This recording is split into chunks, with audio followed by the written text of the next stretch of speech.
નમસ્કાર, હું રેશમા સ્વાસ્થ્ય મંચ કેડી હોસ્પિટલ સાથે આપનું સ્વાગત કરું છું. તો દર્શક મિત્રો, જે પ્રકારે આપણે જોયું કે ખાસ કરીને મહામારીની જ્યારે વાત કરીએ અને આપણે કોરોનાની જે વાત આપણે કરી રહ્યા છીએ તેમાં પણ કેસીસમાં અત્યારે વધઘટના આંકડાઓ આપણી સામે આવતા હોય છે, ત્યારે અલગ અલગ વર્ગ જે છે એ આનાથી અફેક્ટેડ થયા અને એ બાબતે આપણને ઘણા બધા એવા આંકડાકીય માહિતીઓ દરરોજ મળતી હોય છે. કેસમાં વધારો ઘટાડો જે જોવા મળતો હોય છે તે સાથે સાથે અલગ અલગ વેરિયન્ટની પણ આપણને જાણકારી મળી અને તેમાં પણ મહત્વની વાત એ થતી હતી કે ખાસ કરીને આપણે પોતાની જાતનું ધ્યાન કેવી રીતે રાખી શકીએ અને આપણા પરિવારનું ધ્યાન કેવી રીતે રાખી શકીએ. સૌથી મોટો સવાલ એ હતો કે નાના બાળકોને આપણે કેવી રીતે સાચવીશું અને એનાથી પણ વધારે મોટો સવાલ એ હતો કે વૃદ્ધોને કેવી રીતે સાચવીશું. અને આ વૃદ્ધો અને બાળકોથી પણ વધારે જે સેન્સિટિવ વર્ગમાં જો આવતા હોય તેવી હતી ગર્ભવતી મહિલાઓ કે ગર્ભવતી મહિલાઓ કે જે પ્રેગ્નન્સી છે તેને એક બીજા જીવને જન્મ આપવાનો છે, ત્યારે જો એને કોરોના થશે તો શું પરિસ્થિતિ આવશે? આ એક પ્રશ્નાર્થ જે પણ ઘરની અંદર આપ જે જોવો છો તમામ દર્શકોના ઘરમાં પણ આ એક સવાલ થતો હતો અને અત્યારે પણ લોકોના મનમાં છે કે કદાચ જો પ્રેગ્નન્સી છે અને એને કોરોના થશે તો શું પરિસ્થિતિઓ થશે. તો આજે આપણે એ જ વિષયો પર ચર્ચા કરીશું. પ્રેગ્નન્સી અને કોવિડની વાત કરીશું. આ તમામ પ્રકારની વાત કરવા માટે, તમામ પ્રકારની ચર્ચા કરવા માટે અને સાચી દિશામાં આપણને સમજણ આપવા માટે કે જો મહિલા પ્રેગ્નન્ટ છે, મહિલા ગર્ભવતી છે અને એને જો કોરોના થાય છે, કેવા પ્રકારના લક્ષણો દેખાય છે, શું ટ્રીટમેન્ટ તેની કરવી જોઈએ, આ તમામ પ્રકારની આપણે આજે જાણકારી મેળવવાના છે. અને આ જાણકારી આપવા માટે મારી સાથે ડૉક્ટર અંકિતા જૈન, ઓબ્સ્ટેટ્રિશિયન, ગાયનેકોલોજિસ્ટ અને લેપ્રોસ્કોપિક સર્જન, જે કેડી હોસ્પિટલમાંથી અમારી સાથે જોડાયા છે. ડૉક્ટર અંકિતા, આપનું સ્વાગત કરું છું ગુજરાત ન્યૂઝમાં. Thank you so much Reshma. Doctor Ankita, સૌપ્રથમ સવાલ એ થાય છે કે જ્યારે આપણે જોઈએ કે સિમ્ટમ્સ, મેં જે શરૂઆતમાં કહ્યું તેવી રીતે કે આપણી માટે એક સેન્સિટિવ ક્વેશ્ચન એ હતો કે જો પ્રેગ્નન્ટ વુમન છે ને એને જો કદાચ કોરોના થઈ જશે તો શું કરીશું? એ અત્યારે પણ લોકોને ખબર છે, કારણ કે કોવિડ એકદમ જતો રહ્યો હોય તેવી સ્થિતિ આપણી પાસે નથી. તો સૌપ્રથમ સવાલ એ થાય કે જો ગર્ભવતી મહિલાએ કોવિડના લક્ષણો કેવા પ્રકારના દેખાતા હોય છે, આપણે તેને કેવી રીતે જોઈ શકીએ છીએ? જેમ આપણને ખબર છે રેશમા, કોવિડ એક વાયરસ છે.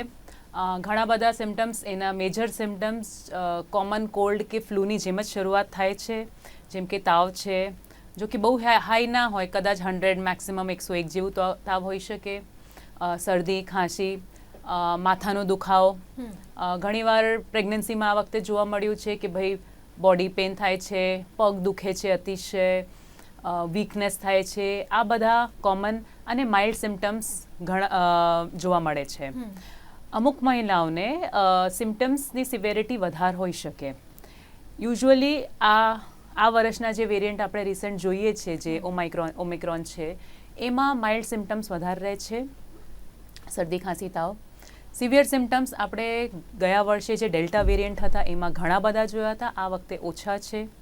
પણ સિવિયર સિમ્ટમ્સમાં ફીવર જે તમારું ઉતરે નહીં, શ્વાસ લેતા મુશ્કેલી, હાર્ટબીટ જે ધબકારા છે હૃદયના એ વધી જાય, ઓક્સિજન ઘટી જાય અને એડમિટ કરવું પડે, આઈસીયુ એડમિટ કરવું પડે, એ બાબતની સ્થિતિ ગયા વર્ષે આપણે વધારાની જોઈ હતી, જે લકીલી આઈ વુડ સે આ વખતે ઓછી છે. પણ લક્ષણ તો કોમન જ છે, જે આપણે નોન પ્રેગ્નન્ટ વર્ગમાં થાય છે અને પ્રેગ્નન્ટ બહેનોમાં સિમ્ટમ્સ કોમન છે. ચેન્જ આગળ આવે છે કે ભાઈ એ પ્રેગ્નન્સીને અફેક્ટ કરે છે, બચ્ચાને અફેક્ટ કરે છે, એનું ટ્રીટમેન્ટ, ત્યાં બધા ચેન્જીસની શરૂઆત થાય છે ધીમે ધીમે. જી, તો ડૉક્ટર અંકિતા, અહીંયા આપણે જો વાત કરીએ કે ખાસ કરીને જો આપણને સિમ્ટમ્સ, એમાં પણ કહેવાય કે અનફોર્ચ્યુનેટલી એવું જ કહી શકીએ આપણે કે જે આપણને આજથી 2 કે 3 વર્ષ પહેલાં જે સામાન્ય શરદી ખાંસી થતી હતી તે અનફોર્ચ્યુનેટલી કોરોનાના પણ એ જ લક્ષણો છે. એટલે ઘણું બધું કન્ફ્યુઝન ઘણી વખત જોવા મળતા હોય છે.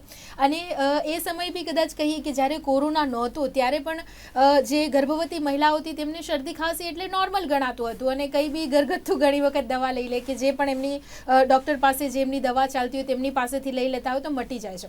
પણ આ વખતને આખો સિનેરિયો અલગ છે. આ વખતે શરદી ખાંસી સૌથી વધારે મોટો ડર ઊભો કરી રહી છે.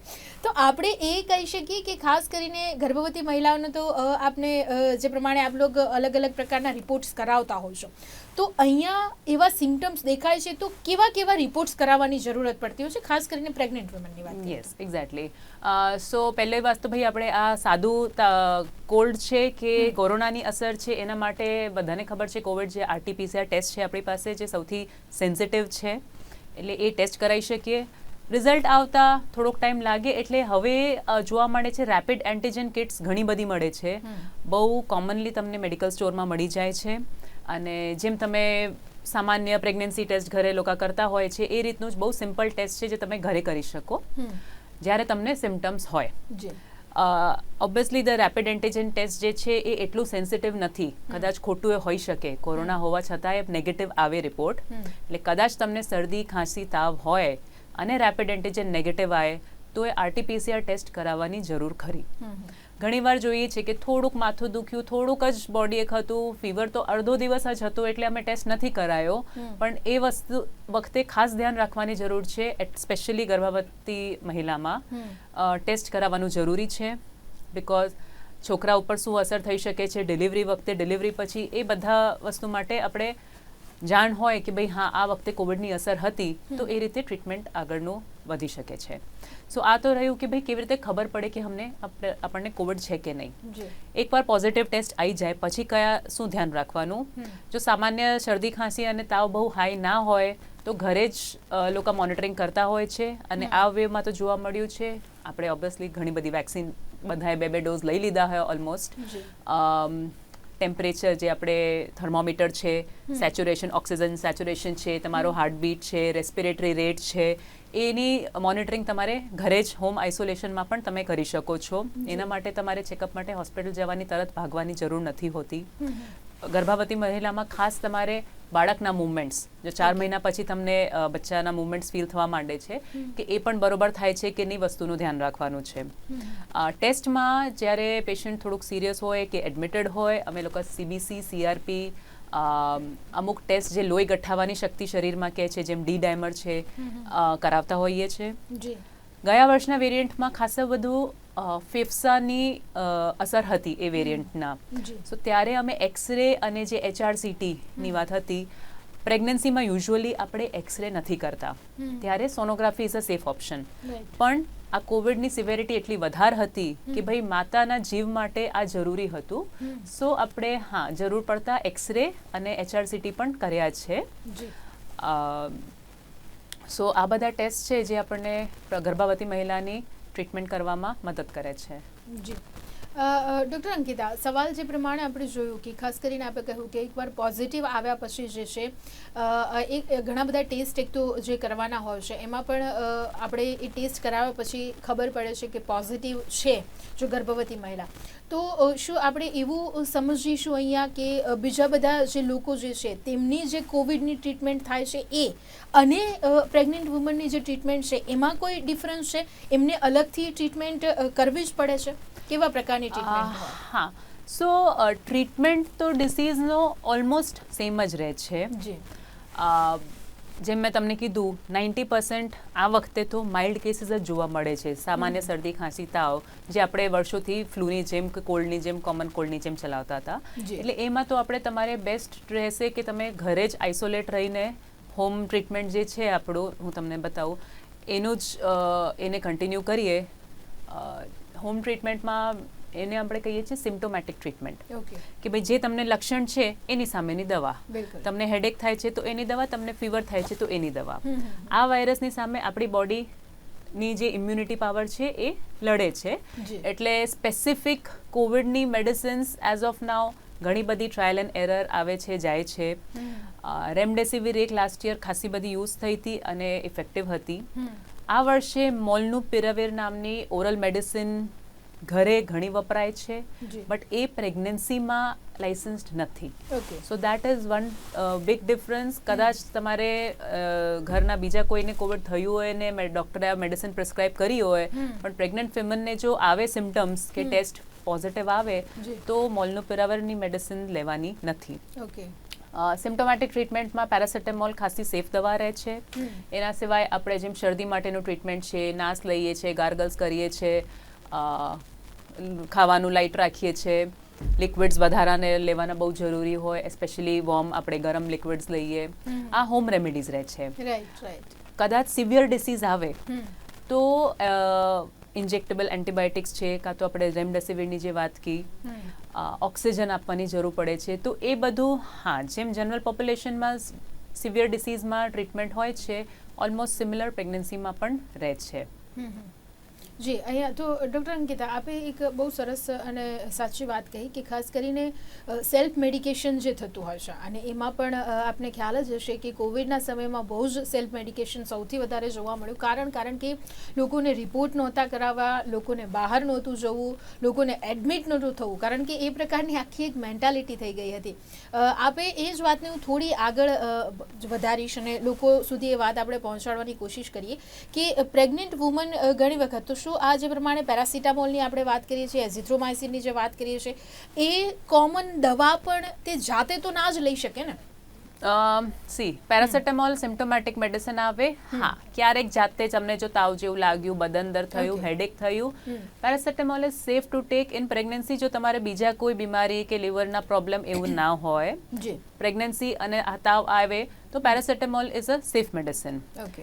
6 કલાકે એની અસર ઉતરી જ જાય. ફરી જરૂર લાગતા આપણે રિપીટ પણ કરી શકીએ છીએ દિવસમાં 2 થી 3 વાર સુધી. અઝિથ્રોમાઇસિન ને કોમન મેડિસિન ના કહેવાય, એ એન્ટીબાયોટિક છે. ડૉક્ટરના ઓર્ડર્સ વગર અનનેસેસરી એન્ટીબાયોટિક લેવી ના જોઈએ. એન્ટીબાયોટિક્સ લઈએ એના સાઇડ ઇફેક્ટ્સ થઈ શકે, આગળ જઈને રેઝિસ્ટન્સી આવી શકે, એન્ટીબાયોટિક લીધા પછી બીજા કંઈક ફંગલ ઇન્ફેક્શન્સ થઈ શકે, એ બધી રિસ્ક વધે છે. એટલે એન્ટીબાયોટિક્સ જાતે તો સેલ્ફ મેડિકેશન નથી જ કરવાનું.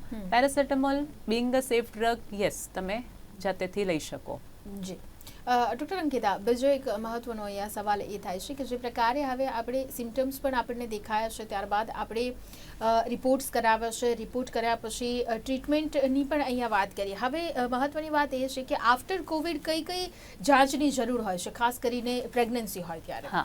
એક્ઝેક્ટલી. સપોઝ તમને કોવિડ થયું, અઠવાડિયા 10 દિવસનું જે આઇસોલેશન હતું, તમને સારું થવા લાગ્યું, એના પછી આપણે ફર્સ્ટ ફોકસ આપણું રહે છે કે ભાઈ મધરને, મોટી જીવને તો કોઈ તકલીફ નથી, બિકોઝ મધર સારી રહેશે તો જ બચ્ચું અંદર સારું રહે. એકવાર મધર રિકવર થઈ જાય, એટલીસ્ટ 2 વીક્સ પછી, જે એના શરૂઆત થઈ હતી સિમ્ટમ્સના, એના 2 વીક્સ પછી, 2 અઠવાડિયા પછી આપણે એક સોનોગ્રાફી કરવા માંગીશું, જેમાં ખાસ આપણે બચ્ચું, બાળકનું વિકાસ, એનો ગ્રોથ, વેટ, બાળકની આજુબાજુ જે પાણીનો ભાગ હોય છે, કોઈ પણ જાતનો ઇન્ફેક્શન મધરને થાય, ફીવર આવે, એમાં બચ્ચાની આજુબાજુનું પાણી ઓછું થઈ શકે છે, સુખાઈ શકે છે, જેથી બાળકને તકલીફ પહોંચી શકે. બચ્ચાને બ્લડ ફ્લો કેવું થાય છે, કેમ કે બાળક જ્યાં સુધી પેટની અંદર હોય, માતાના થ્રુ બ્લડ લોહી મળતું હોય, એનાથી જ બચ્ચાનો વિકાસ થાય છે. એટલે એ બધી બાબતમાં કોઈ તકલીફ તો નથી બચ્ચાને. એ ચેકઅપ આપણે કરીએ, પણ મધરના રિકવર થયા 2 વીક પછી. સોનોગ્રાફી કરવાની ઇમરજન્સી ના હોય.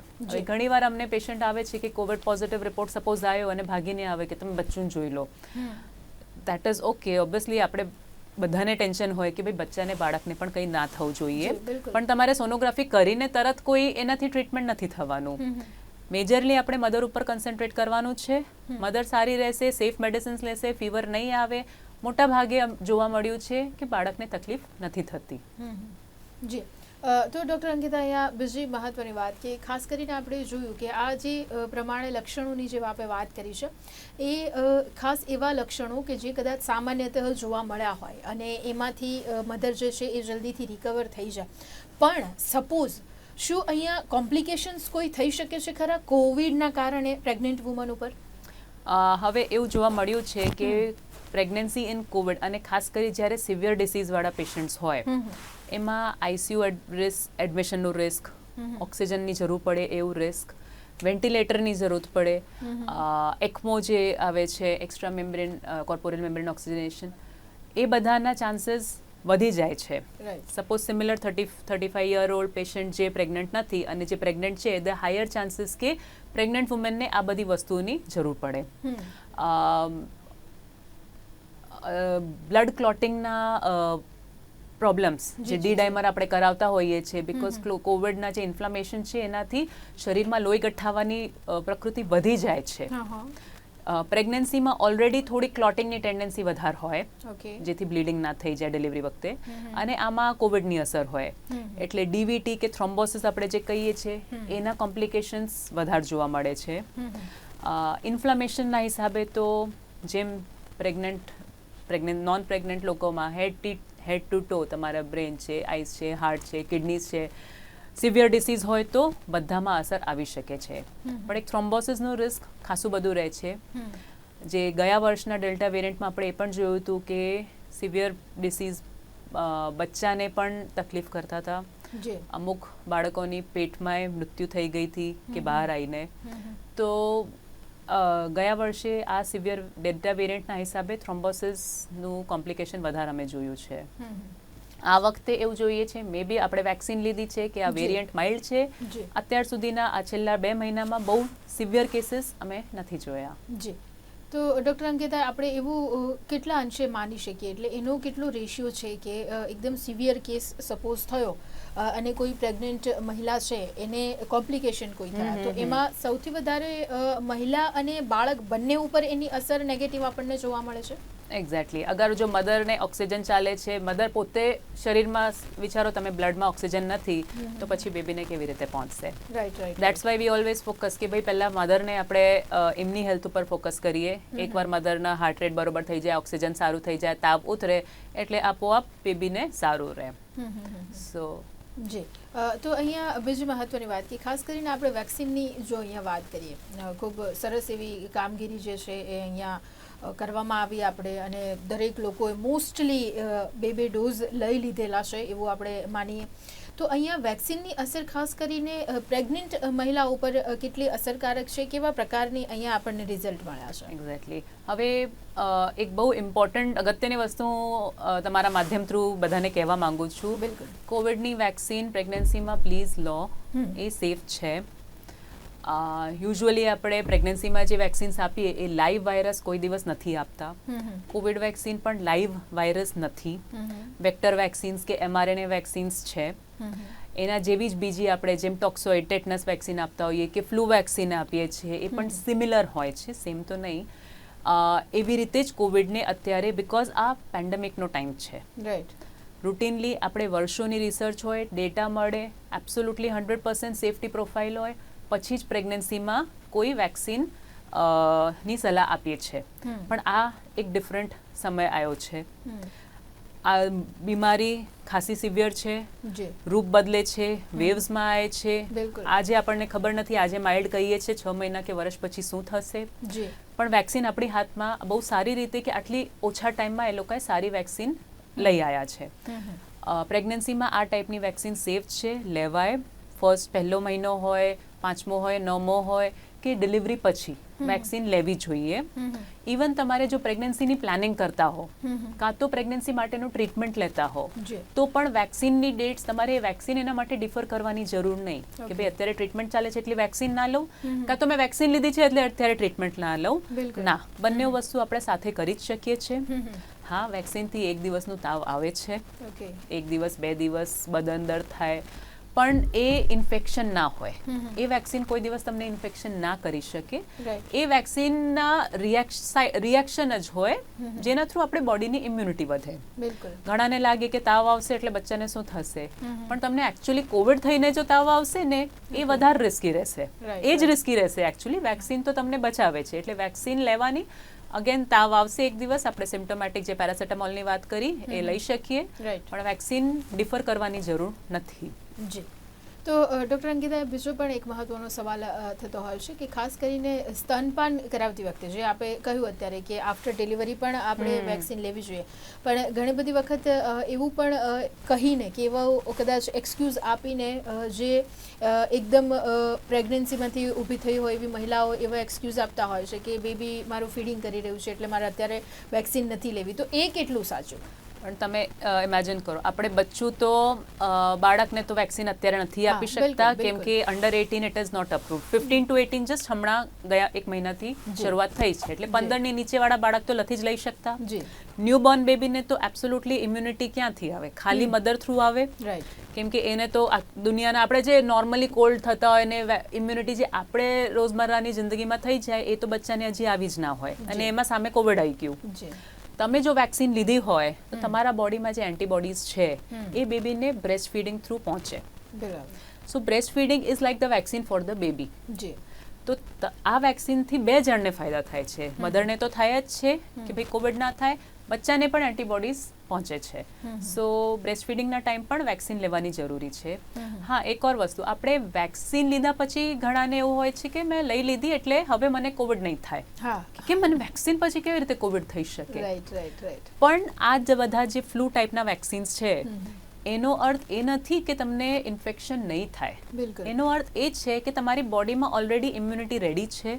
કદાચ જો ઇન્ફેક્શન આવ્યું તો તમારી બોડી ફાઇટ કરવા માટે રેડી છે. તમને જે સિમ્પટમ્સ આપણે વાત કરીએ છીએ માઇલ્ડ, ઓછામાં નીકળી જશે, સિવિયર ડિસીઝ ના થાય. વેક્સિન્સનો અર્થ એ જ છે. આઈસીયુ એડમિશન છે, ઓક્સિજનની જરૂરિયાત છે, કે ઇવન ડેથ છે, એ બધાથી તમને શ્યોર પ્રોટેક્શન આપે છે. સાદું ઇન્ફેક્શન તો થશે ને થઈ જ શકે.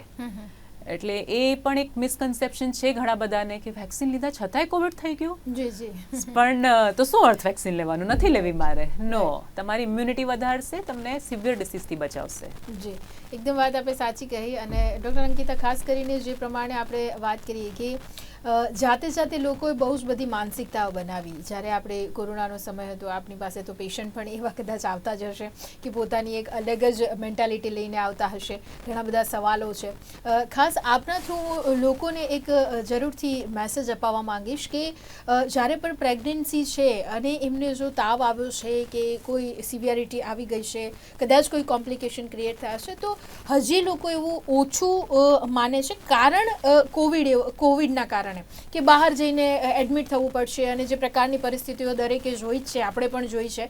પણ આ એક માનસિકતાને કેવી રીતે દૂર કરી શકીએ? જો પ્રેગ્નન્સી છે અને કોમ્પ્લિકેશન આવ્યા છે તો કેટલી જલ્દીથી આપણે ડૉક્ટરની સલાહ લેવી જોઈએ, કેવી રીતે એને ઇમરજન્સી સમજીને જલ્દીથી આપણે હોસ્પિટલ પહોંચવું જોઈએ? આ બધી બાબતમાં હજી આપણે થોડું ડીલે કરીએ છીએ, જે પબ્લિક આપણને જોઈ રહી છે. કારણ કે જે પેલી એક મેન્ટાલિટી છે કે ત્યાં જઈશું એટલે નહીં હોય ને એવા કોઈ રિપોર્ટ્સ કાઢવામાં આવશે, એટલે એ વાત આ સમયગાળા દરમિયાન બહુ જ જોવા મળી અને એવા કેસીસ પણ આવ્યા ને એમાં કદાચ બીજા વધારે કોમ્પ્લિકેશન ઊભા થયા. તો એવા લોકોને આપ શું મેસેજ આપશો પ્લીઝ? એક્ઝેક્ટલી, આમાં ટાઈમ અગત્યનું હોય છે. જો ડિસીઝની સિવિયરિટી વધતી હોય તો ઘરે તમે જેટલો ટાઈમ રહો એ ટાઈમ વેસ્ટ જ કહેવાય. સિવિયરિટી એટલે તમારો ફીવર ના ઉતરે, તમારે શ્વાસ ચડે છે, તમારાથી બોલાતું નથી. સો એ વખતે તમને તરત હોસ્પિટલમાં પહોંચી જાઓ, તમારી સારવારને ટ્રીટમેન્ટ શરૂ થઈ શકે છે. જેટલી જલ્દી આપણે ટ્રીટમેન્ટ મળે, મધરના રિકવરી ને રિઝલ્ટ સારા આવે, અને જેમ મધરનું સારું આવે એટલે બેબીનું જ સારા થવાના ચાન્સીસ રહે. અત્યાર સુધીમાં ઘણા એવું જ જોવા મળ્યું છે કે બચ્ચાને ઇફેક્ટ્સ ઓછી, બહુ તકલીફ નથી થતી જો મધર સારી રીતે મેનેજ થઈ જતી હોય તો. પણ જો માની જ હાલત બગડી જાય, ટાઈમસર ટ્રીટમેન્ટ ના લઈ શકે તો પછી બંનેઓનું જીવ ખતરામાં હોય છે. એટલે ટ્રીટમેન્ટ લેતા કે હોસ્પિટલ જતા બીવાનું નહીં. હવે ઘણા બધા હોસ્પિટલ્સ ને ડોક્ટર્સ ટેલિકન્સલ્ટેશન પણ તમને પ્રોવાઈડ કરે છે.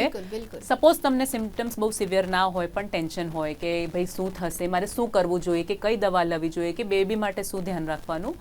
સો ટેલિકન્સલ્ટેશન એક બહુ સરસ માધ્યમ હોય છે જેમાં તમારા એક્સપોઝર રિસ્ક પણ ઘટી જાય, તમારે ક્યાંય જવું ના પડે અને તમારે ઘર બેઠા તમને સારવાર પણ મળી જાય. એ ઓપ્શન પણ તમે એક્સપ્લોર કરી શકો છો. જી, તો દર્શક મિત્રો, અહીંયા સમય સમાપ્ત થાય છે. ખાસ કરીને જો કોઈ પણ પ્રકારે આપણને એવું લાગે છે કે હજી મુશ્કેલી છે, કદાચ આપણે કોઈ જગ્યાએ નથી જઈ શકતા, આપ જરૂરથી કેડી હોસ્પિટલનો પર સંપર્ક સાધી શકો છો. ત્યાં જઈ અને સારામાં સારી ટ્રીટમેન્ટ આપ લઈ શકો છો અને જલ્દીથી જલ્દી જે પણ આપણા ક્વેશ્ચન્સ છે, જે પણ ક્વેરીઝ છે, તેને પણ આપણે ત્યાં દૂર કરી શકીએ છીએ અને જલ્દીથી સાજા થઈ શકીએ છીએ. કારણ કે આપણે પોતાનું સ્વાસ્થ્ય જાળવી રાખવું અને એમાં પણ ઘર પરિવારની અંદર મહિલાઓ જે પ્રેગ્નન્ટ છે તેમનું સ્વાસ્થ્ય જાળવવું તે આપણી પહેલી જવાબદારી બને છે. તો આ તમામ પ્રકારની ચર્ચામાં મારી સાથે ડૉક્ટર અંકિતા જૈન જોડાયા હતા. Thank you very much doctor. Thank you. તો દર્શક મિત્રો ફરીથી મળીશું એક નવા વિષય સાથે. ત્યાં સુધી મને રજા આપશો. નમસ્કાર.